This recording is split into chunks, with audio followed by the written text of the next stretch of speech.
بسم اللہ الرحمن الرحیم۔ السلام علیکم ورحمۃ اللہ وبرکاتہ۔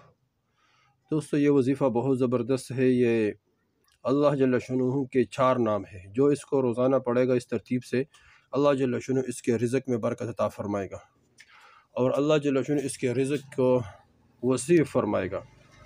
اور قرآن میں بھی اللہ جل فرماتا ہے یبسط الرزق لمن یشاء، اللہ جس کے لیے چاہتا ہے رزق وسیع فرما دیتا ہے، اور جس کے یقدر جس کے لیے چاہتا ہے رزق تنگ کر دیتا ہے۔ تو یہ اللہ رزق کی فراہی، رزق کی تنگی یہ اللہ جل شانہ کے ہاتھ میں ہے۔ تو انکم تتوکلون علی اللہ، حدیث شریف میں بھی آتا ہے انکم تتوکلون علی اللہ علی حق توکلہ رزقکم کما یرزق الطیر تغدو حماسا وتروح بطانا۔ اگر تم نے اللہ جل شانہ پر اس طرح توکل کیا جس طرح اللہ پر توکل کرنے کا حق ہے، اللہ جل شانہ تمہیں اس طرح رزق دے گا جس طرح اللہ جل شانہ پرندوں کو رزق دیتے ہیں۔ یہ پرندے کہاں سے رزق آتے ہیں؟ کوئی تو ہے جو نظام ہستی کو چلا رہا ہے، یہ اللہ جل شانہ ہے جو نظام چلانے والا اللہ ہے، اللہ کے علاوہ کوئی نظام نہیں چلا رہا ہے۔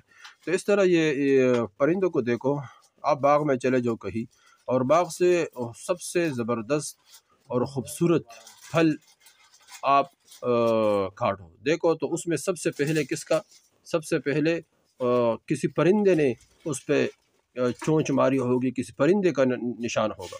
تو سب سے بہترین رزق اللہ جل شانہ نے ان کو دیا ہے، اور سب سے بہترین رزق اللہ جل شانہ پرندوں کو دیتے ہیں۔ جس طرح فرمایا تھا کہ اگر تم نے اللہ پر اس طرح توکل کیا جس طرح اللہ پر توکل کرنے کا حق ہے، پرندے کو کوئی کاروبار نہیں ہے، کوئی اس کا کام نہیں ہے، صبح جاتے ہیں حدیث شریف میں آتے ہیں خالی پیٹ، شام کو آتے ہیں بھرے ہوئے پیٹ۔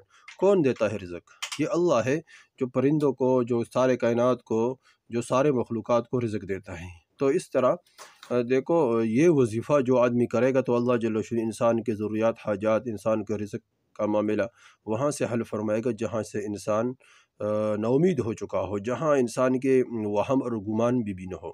تو سر دوستو یہ اللہ جل شانہ کے 4 نام ہیں، اور یہ تمام حاجات، تمام مسائل کے حل ہے۔ گھریلو پریشانی، اس طرح کاروباری پریشانی، ذہنی پریشانی، بدنی پریشانی، جو بھی ہو اللہ جل شانہ اس کی وجہ سے تمام کے تمام پریشانی دور فرمائیں گے۔ تو اس وظیفہ یہ ہے کہ یا فتاح، یا رزاق، یا غنی، یا مغنی، یہ 4 نام ہے اللہ، یا فتاح، یا رزاق، اور یا غنی، یا مغنی۔ یہ 4 نام روزانہ 100 مرتبہ پڑھیں۔ یہ فجر کی نماز کے بعد پڑھے، یا عصر، مغرب، ظہر کی نماز کے بعد پڑھے، کسی بھی وقت میں پڑھے، کسی بھی نماز کے بعد پڑھے، یا فتاح، یا رزاق، یا غنی، یا مغنی۔ اول آخر 11 مرتبہ درود شریف ضرور پڑھے۔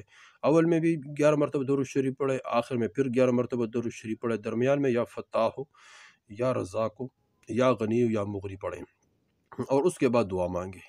جو مسئلہ ہو، جو حاجت ہو، جو پریشان ہو، اللہ کے سامنے رکھ کے انشاءاللہ اللہ جل شانہ تمام مسائل حل فرمائیں گے۔ دوستو خود کرے آگے شیئر کرے تاکہ سب کو فائدہ ہو جائے، سب اس سے فائدہ اٹھائے اس وظیفے سے۔ والسلام۔